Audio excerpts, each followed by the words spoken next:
Hello, welcome everybody. I'm Jill Jonathan with Red Wine and Blue.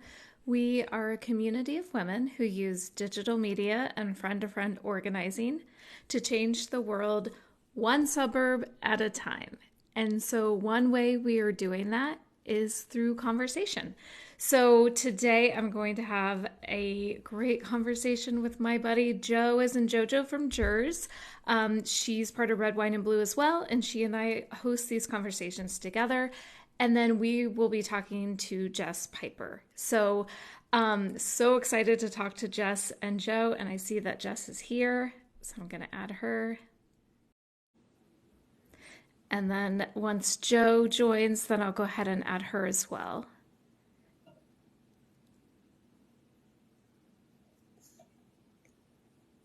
Hey, Jess. Hi, I am trying to figure out. Oh, I figured out the camera. Yay! I'm like, I can see you join, but I don't see your face. Okay, good. There it is.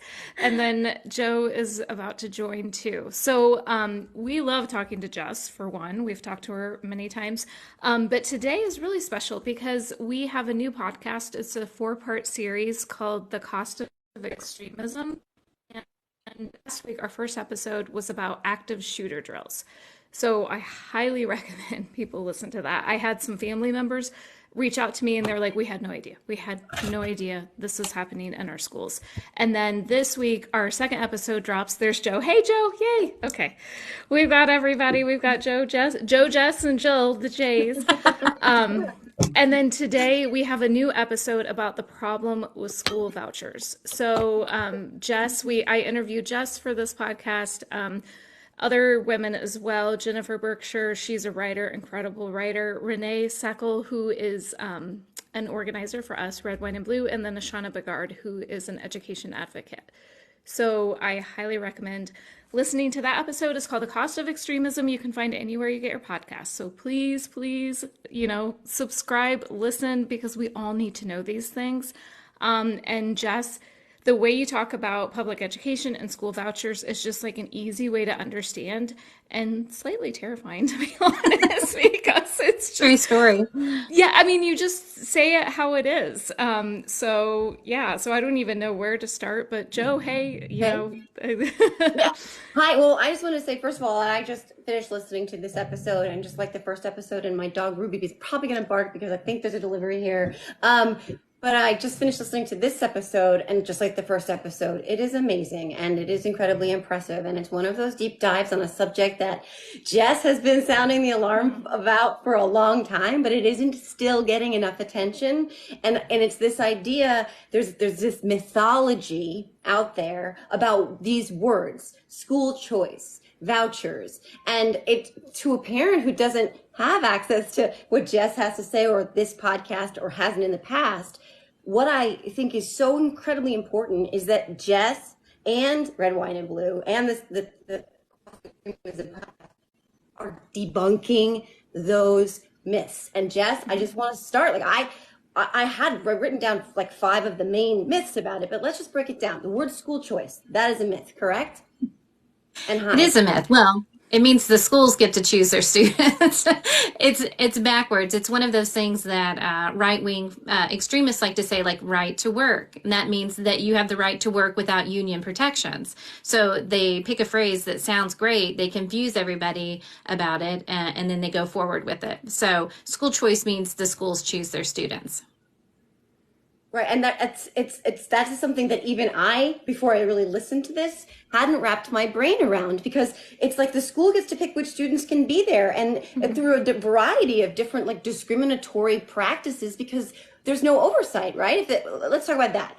Yeah, there is no oversight, usually sometimes a little. But I'll tell you, Arkansas just passed LEARNs with Sarah Huckabee Sanders. They shoved it through. It was not done. We know that they passed these, legislatively, not through the ballot, because they never, ever win when they're put on the ballot. But she forced this through, and I was looking through the LEARNs bill a couple days ago, and something really struck me. It said, do private schools who accept Arkansas state funds have to accept students with disabilities? And it said no. These institutions are exempt from following the Individuals with Disabilities and Education Act, which every public school is required to follow. We are required to follow IEPs and give services to children, and these private schools are exempt, and it says it right in the paperwork. So what happens to those kids? So those kids usually end up going back to a public school where they can receive services, but it's real handy for these private institutions. They can take the kids, they can take the voucher, and then they can require the homeschool to give the therapy and the needed, whatever the kids need through the public school. So they've taken the money from the public school and then sent the disabled child back to get, whatever they need without the funding. I mean, one of the stories that shocked me the most from listening to this episode of the podcast was the mother, and you'll have to remind me, Jill, of her name, the New Orleans school district. Ashana. Yeah, can you tell that story a little bit about what she experienced sort of to this end? Or the 6-year-old that she was advocating for? Yeah. Her name is Ashana Bigard, and she lives in New Orleans. And I didn't know much about that. So after Hurricane Katrina, they went to a full charter system in their schools, which, to be honest, I didn't even know about that. So she knows firsthand what it's like. And so she was representing a 6-year-old who had an IEP, and they said, we're going to put him in his own classroom. And so the parents were like, okay, not really questioning it. But when they found out he was just like so isolated in this like dark classroom, there was no regulation with it. And then when the father came and saw it, the father was like, listen, I've actually been to prison, and this is what my son looks like. He's in prison right now. And that was happening in the school. So she's advocating for these kids that are just getting lost, that aren't being protected. Can I tell you guys something? Because that was right. Louisiana, New Orleans, is the only city that has an all-charter, all-school choice system. Do you guys want every system in the United States to look like what's going on in New Orleans? Because that's what happens. Parents have no ability to advocate for their children. And there is a huge market. There is a massive market of people who go to New Orleans and try help these parents apply to the best of the charter schools, and they're getting paid hundreds and thousands of dollars. So there's all of these pop-up markets that happen when we do this. And friends, that's purposeful, right? They know what they're doing. People are making money. And Nashana talks about that because it's like there's like an app that you have to like go into to like figure out what school you're going to go to. And she's like, it's very interesting because they're like most of the white children are being entered into these certain schools where it's not supposed to be like that, but it sounds like it's a pretty rigged system. So I highly recommend, her name's Ashana Bigard. She's on the podcast, and then you can find her on social media, but she's calling it out of what's actually happening there.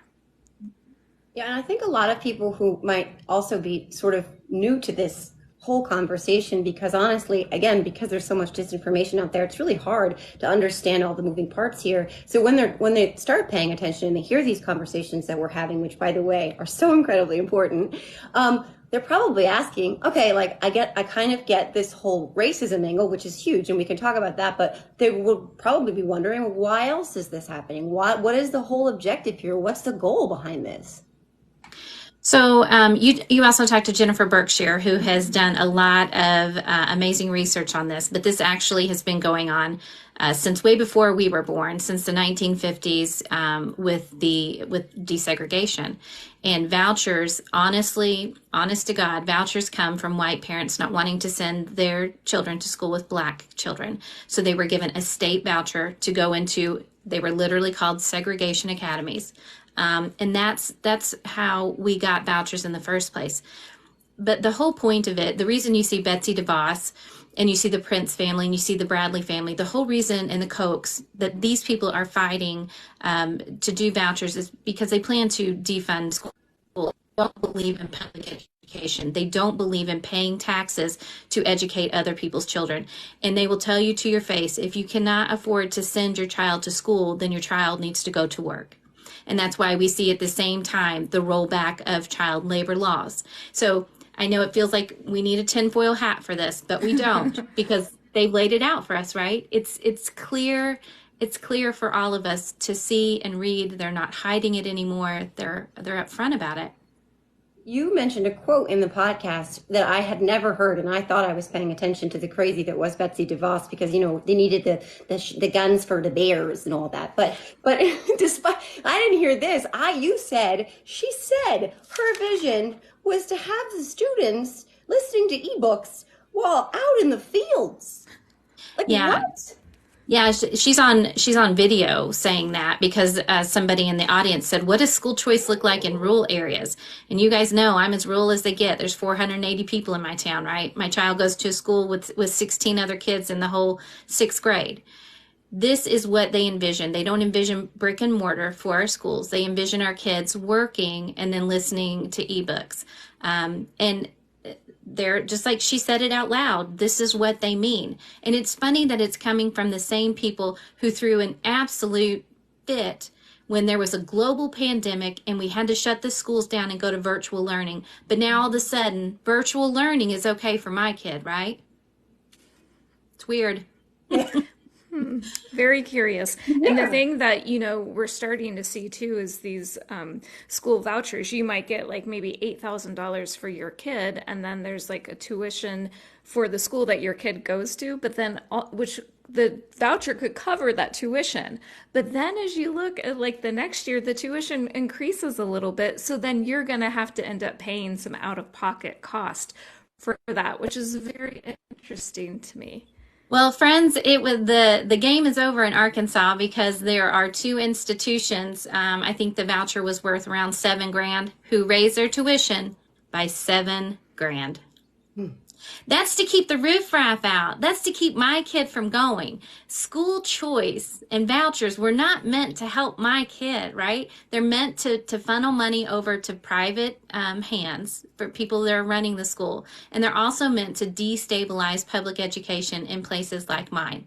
And like I've said 100 times, give me 20 vouchers. It doesn't matter. I've got nowhere to take my kid. The closest private high school is 60 miles one way, and it's religious. I couldn't even begin to tell you where I could find a private school that wasn't religious, which is another thing, right? That's a whole other thing. And I'm starting to see in certain states, I think Oklahoma was one state, there was another state too, where now they're trying to have state funded religious schools. So Yep. my question is, what happened to the separation of church and state? Like, how are our tax dollars paying for religious schools? They really don't believe in the separation of church and state, and they've even trained their folks to say that. They're training their folks to say this. One, it doesn't say it in the Constitution, which we know that, you know, it was from Jefferson's letter about the hedge. But 2, they're training their folks to say what they meant is the state can have nothing to do with the church, but they didn't mean that the church couldn't have anything to do with the state. And this has everything to do with Christian nationalism. You guys are seeing it everywhere you turn around. They're saying the quiet part out loud, right? There's also a sort of another arm to that is this attack on science and truth and facts. Like one of these Christian schools in the state of Nevada, it's called Liberty Baptist Academy. It uses a textbook based on the truth of God's word that refutes evolution and promotes that the universe is a direct creation of God. That's what they're teaching. So you know that I was born and raised a fundamentalist. I was born and raised in the Southern Baptist Church, and I had family members who homeschooled their children because they wanted to teach their children that the earth was 6,000 years old, that men and dinosaurs walked at the same time. They used a curriculum called Abeka. And so these fundamentalists used to have to pull their children from schools. Now they can create their own schools, get tax money to teach their children that the earth is 6,000 years old. Joe, your face says it all. It's like obviously it's jumped the shark, but where's the accountability? Mm-hmm. What happened to that? Where'd it go? It's funny too, because they want public schools held accountable, which we are, but they even want, like cameras in schools and that sort of thing, while they are absolutely perfectly fine with giving tax money to schools that do not take standardized tests. you know? And I want folks to really understand this. And Jennifer Berkshire really talked about this a lot. When we think of private school in places like mine, I think of something elite that my child doesn't have access to. It's uniforms, it's leather bound books and lawns and beautiful schools with people, you know, like professors, like teaching. That's not what school choice is, especially in most areas. It's you know, a pop-up school in a strip mall. You know, kids are given, there's one that just opened in my area. They have a certified teacher, which is good, but she was an elementary school teacher and she's teaching K through 12. Girl, how are you teaching advanced math? How are you teaching Shakespeare at the same time that you have to understand how to teach someone to read? I was a literature teacher. I don't know how to teach someone how to read. That's out of my scope of experience. But they have this one person that's supposed to be an expert, and it's just not possible. So they're handing out worksheets. They're looking at online curriculum. They're staring at cinder block walls with someone on the side that will come in and say, you know, I'm not really sure how to do that math either. I hope this works for you. That's what school choice looks like. And one thing, you know, that you were talking about when we talked in the interview was that public education is a public good. And it's one of the last things that, you know, where a lot of state money is going towards. So I don't know if you could talk about that a little bit, because I remember you saying it is almost like, oh, okay, here's one last thing that we can privatize and we can make money off of instead of like using this as a public good, which for the record, I think education should be a public good. And I don't know why not everybody believes that anyway. It's strange when people don't believe that. It is the largest line item in most budgets, in state budgets. It's the last thing that hasn't been given over to privatization.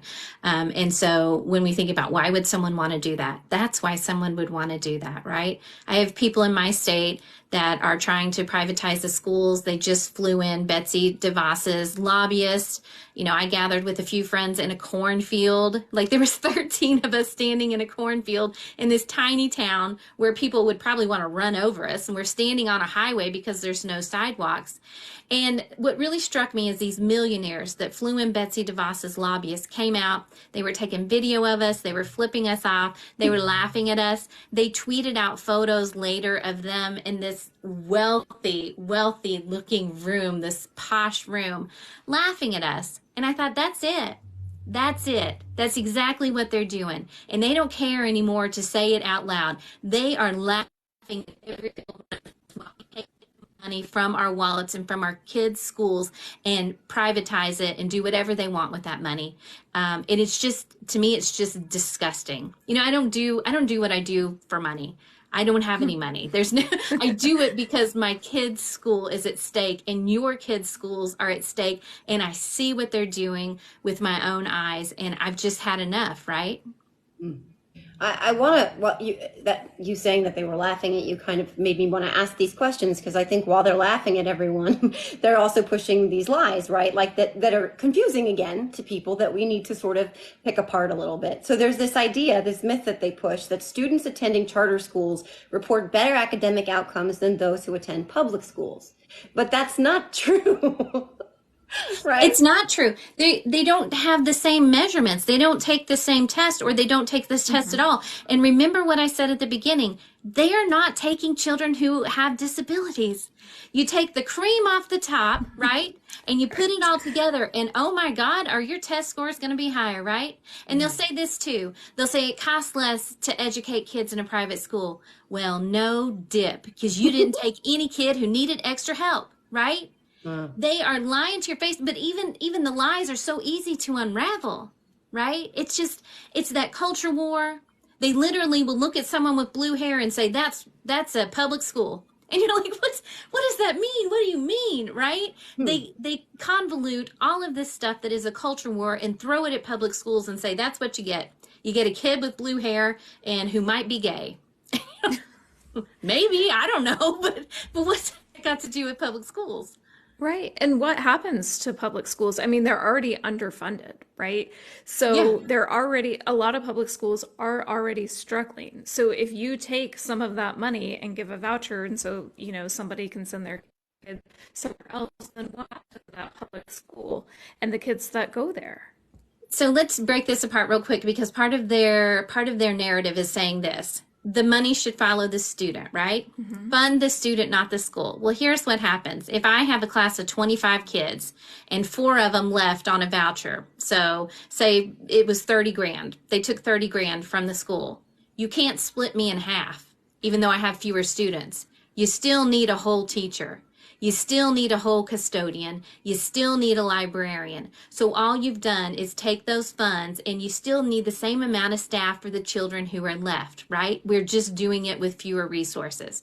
And Missouri is already 50th in teacher pay and 49th in educational funding, which means that most of our school funding has to come from my tiny town, right? We have a liquor store and we have a convenience store and we have a smoke shop. That's it. That's it. We don't even have a place to buy a gallon of milk. But those taxes are supposed to fund my school. That's the most inequitable way to fund schools is through, property taxes and sales taxes. But that's what we're doing. And then they have the gall to take money on top of that and send it to private schools. And then the real chef's kiss here is that they're saying one of the arguments for the charter schools and the vouchers is because the public schools that they're helping fail are failing. So it's like we've created this boogeyman, we've built this Franken effer, and now we're going to use that as our excuse to continue to push these charter schools where we can do whatever we want. And that's what I say every time. We had some pretty bad test scores come out here recently because of COVID and all that stuff. And the Republicans grabbed those test scores and ran in front of cameras to say, we told you Missouri teachers suck and so do Missouri schools. And I turn around and say this, who caused that? Who did that? You've been in charge for 20 years. You have beefed schools every single year. You've refused to pay teachers. You are responsible for this. But unless people are really in tune, unless they hear a Democratic message, which is a problem because 40% of the seats in Missouri don't have a candidate, so there is no one bringing a Democratic message. They aren't hearing anything but what they hear through that bubble. They don't know. I knock doors and people, I'll talk about the schools and they'll say Joe Biden. Girl, Joe Biden has nothing to do with Burlington Junction. He doesn't know where BJ is, right? I mean, it's your state rep. How do we reach them then? Like, how do we, other than, not everybody's going to be Jess because like, you're amazing and you knock on doors and you have these conversations, you take them right to the people. You don't let up. It's amazing. But if we're not you, how do we reach them? How do we get the message through? We have to talk to them. That's why we fund candidates, because we have to have people who are brave enough to be in these communities, because let's face it, 40% of the seats are rural Missouri. That's where they're coming from, because it's hard, it's tough, and you're running against people who will say nasty things about you, and when you knock doors, people think nasty things about you. Now, they won't say it to your face because we're Missouri nice, but you have to have candidates that are taking a Democratic message out. It's a lot of education. I sat at doors for an hour or an hour and a half. It's time consuming. It's difficult. It's where you want to sometimes just bang your head against the wall, but it's worth it. And we can't do anything. Missouri cannot move forward without pulling rural Missouri forward as well, because we're a third of the state. Even though Democrats and others have put up their hands and said, it's too red. I'm here. My friends are here. There's a fourth of us. 1 in 4 of us voted for me, a progressive that said abortion and free health care and free child care, right? I'm way left. So it's worth it. We have to have people talking about a Democratic message. They just stay in that propaganda bubble. And something that you pointed out that really struck with me, because I grew up in a small town in Indiana. So everybody, like when I moved to the suburbs, I live in the suburbs of Cincinnati, people are kind of like, what high school did you go to? There's a lot of public high schools. There's a lot of private high schools. And I thought that was the weirdest thing, because I'm like, I had one choice. Like I went to Shelbyville High School, of course, like where else would I go? But anyway, when you're talking about like the public schools are just such a centerpiece of community. And when you mentioned like Friday night nights going to the football games. I'm like, yeah, I went to like every high school Friday night football game from the time I was like 5 or 6 years old. Like that's what people do on a Friday night. That's the public schools are what is employing people. It's like the cornerstone of that community. So it's like you get rid of that and then you get rid of community. Is that what's going to happen?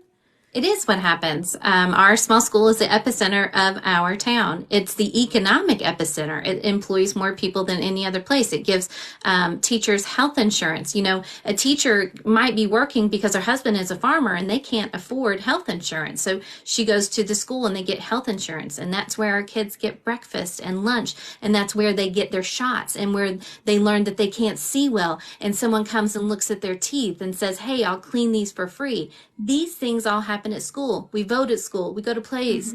My husband, one of our first dates when I met my husband, because I was married before, we went to watch the kids play ball on a Friday night in the gym. Because what else are you going to do? I mean, he bought me popcorn and Diet Coke and it was over. But, you know, it's everything to us. And when I knock doors and I tell people, you know, because we're the Mustangs out here, you know that is going to go away, right? You know your kids aren't going to grow up to be Mustangs because we're going to have to co-op, right? We're going to have to come together. And they're heading all the way to Maryville, which, by the way, would be an hour drive there and back on a bus. It destroys our towns, and this is all we've got left. Our schools are it. They've closed everything else down, right? Land is too high. People don't come back to farm anymore because the corporations have bought all the land. We don't have any infrastructure to get hogs or chicken or beef to market anymore. They have taken everything from us. And our schools, that's all we've got left. It's that ripple effect, right? So like, you know, you look at these concentric circles and you put the school at the center of it, and then everything comes out from there and impacts all those other systems and society itself. And it gives you chills to think about it, because what you know is that this isn't accidental. This is very intentional, and we're seeing it on lots of different levels. You know, on our school boards becoming extremism, cesspools, etc. And we're obviously seeing it in this way, this school choice, school voucher myth. But like, let's talk about that, the intention behind what they're doing. Yeah, you don't land in 50th place without trying. I'm going to tell you that. And Missouri teachers are paid the lowest in the country. And so thinking about where my kids go to school, the teachers start out at like $32,000, $33,000 a year with a bachelor's degree. And after retirement, because Missouri teacher retirement takes out quite a bit, these people are left with $1,400 a month in their pocket. And if rent's $1,000, well, you got $400 to get you through the month, right? That's what we're dealing with. I interviewed Crystal Quaid, who was running for Missouri governor, and I was like, girl, I'm scared. I mean, I don't even know how we start clawing our way back, because we can't even progress being so far regressed, right? We're so far behind the norm that just getting to the mid is going to take us a lot. And a lot of this has to do with school funding. In 2017, they lowered the bar to say that we were fully funding schools. So now every single year, and if you're not paying attention to politics, how could you know this? Nobody has time to look at this. You got kids in school, you got to work, you got ball games, you got to fix supper. I mean, nobody's got time for this, but and that's why they do it.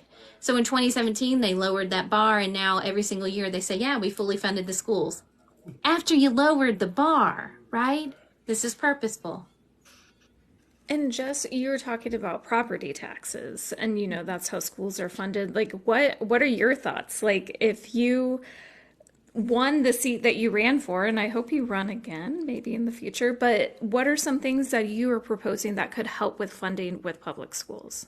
I think that all the taxes, the property taxes, sales taxes should go into a kitty and then divvy it up evenly. You have this many kids, this is how much you get. Because in my neck of the woods, when they defunded schools, they took away, you know, my kids' books, her field trip. They made sure that the buses, they had to consolidate them because they didn't have enough gas. What does it look like right outside of St. Louis? It didn't look like that because they can raise the money. They can raise the funds. You defund the schools and they'll have, some sort of gala and raise $50,000 where we're buying, rolls of wrapping paper, trying to pay for field trips and trying to pay for our teachers.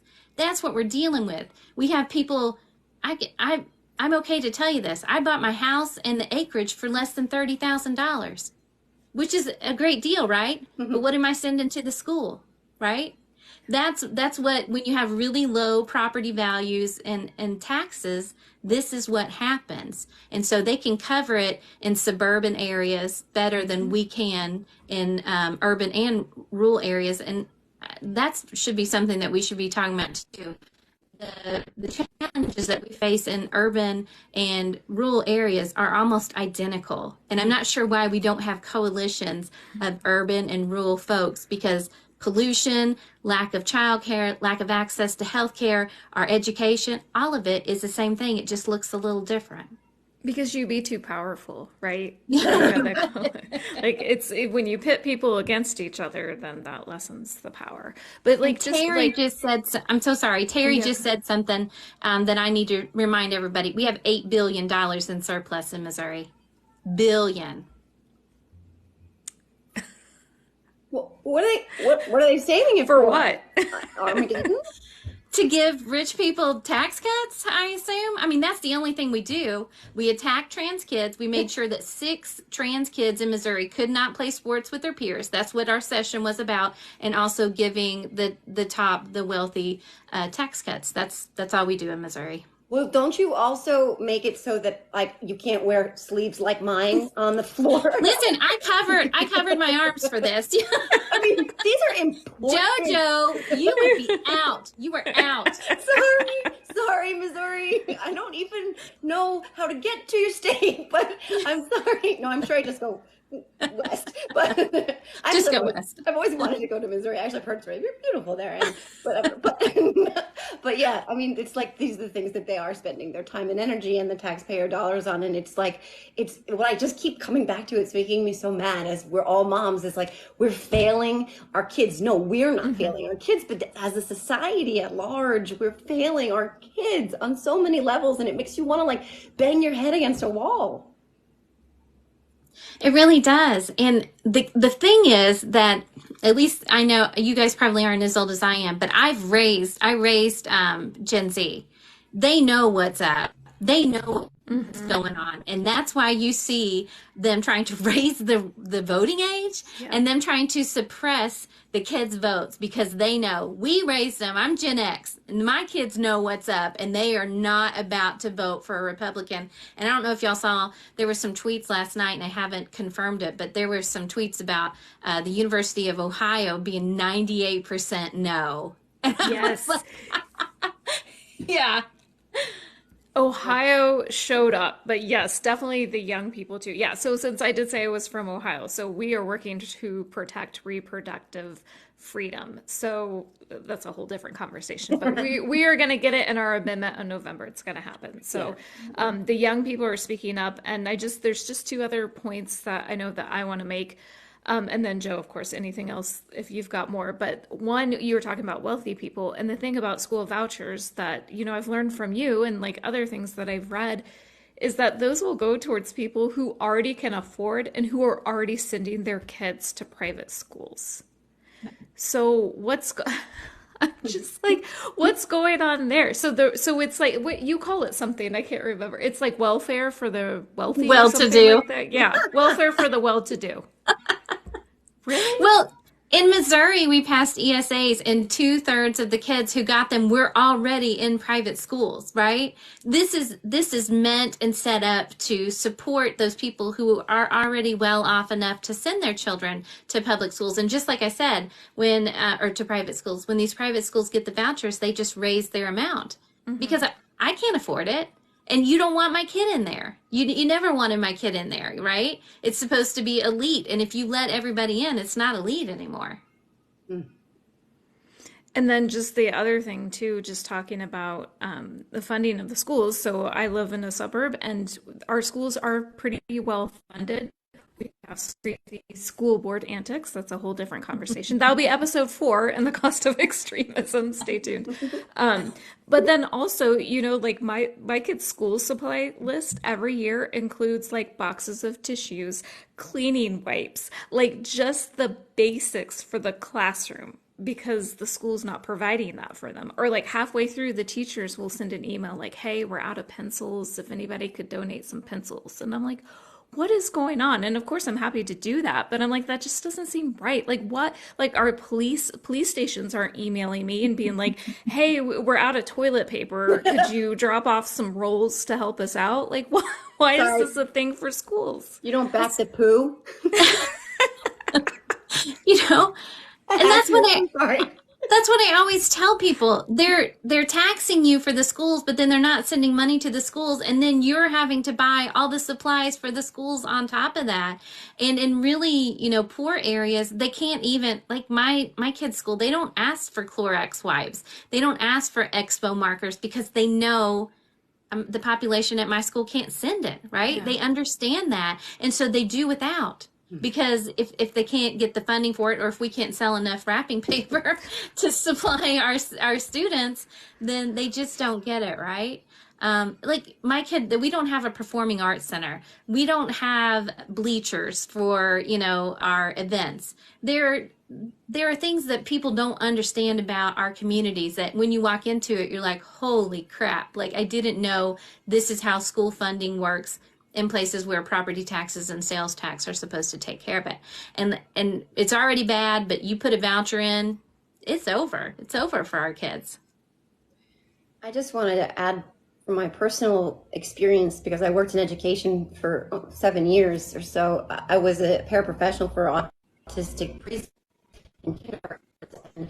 It's very personal to me that those kids, they're going to be left behind. Mm-hmm. And because you can make great strides with them. You really can. I mean, there's nothing quite like taking a nonverbal child and giving him the skills to communicate, and those kids need us. They need our help. Society should be, tasked with and want to help them. So like from a very personal standpoint, that one breaks my heart and makes me angry and sick all at the same time. But it's also why I'm so incredibly grateful to you, to Jill, to everybody who put together this podcast, because these conversations aren't just happening organically, and they need to, and we need to have loud voices out there who keep, like you, who keep banging your fists on the table saying, you need to pay attention to this, you guys. This is actually not a partisan issue, just like what we saw in Ohio last night when we're talking about, democracy itself. These issues, these are our kids. That's not a partisan issue. I don't care what letters next to your name when you go to vote. These are our kids. Right. My nephew is on the spectrum, and he struggles a lot with behavioral issues and that sort of thing, and communicating and getting his point across. And he gets frustrated, as all of us would if we struggled to communicate. And he is in Arkansas. And this is what woke my niece up and woke everybody up to what was going on, right? Because they realized that Emmett can't get into these schools. And once it's personal to you like that, once you realize that, then you will start to fight. But I think people are waking up. I think they're like, crap, this is not what I meant. And I have to tell you, when I knocked doors, I had a woman come to the door, and she said, she was talking about her school and how much she loved it. We all do. And she said, I think school choice sounds nice. And I was like, girl, do you know what that does? And I said, that defunds our school. And she was, oh my God, like I had no idea. And so it goes back to that messaging part and why we need folks on the ground knocking doors and talking to people in their own communities, right? It's huge. But I think that people are sort of looking around and seeing this is not what we meant. Just like with Roe. I know so many people that considered themselves pro-life, but once Roe fell, they're like, that's not what I meant. I didn't know it would lead here. And so that's unfortunate that they didn't know that, but now's the time to grab them, scoop them up, and say, all right, then now we fight. Yeah, and it like, I always think of that Maya Angelou quote, like, once you know better, you do better. I just try to live by that. But also, I A lot of times it's like, oh, you don't care until it's a personal thing. But what I really want to promote and what I think Joe and I try through these conversations is let's start caring before that happens. Yeah. Like I actually care about children in general and having an educated society and a future where kids are educated and can, live their best lives. I think most people think that. So I think if we can just like open our perspective a little bit and just kind of get out of our day-to-day stuff and just do a little bit extra. If we all do a little, then none of us has to do it all. That's another thing I heard that I really like That's too. right. Yeah. And somebody once said, I can't remember who it was, but she once said that we're stronger together. And I really, truly do believe that. And I believe that is how we grow, is together.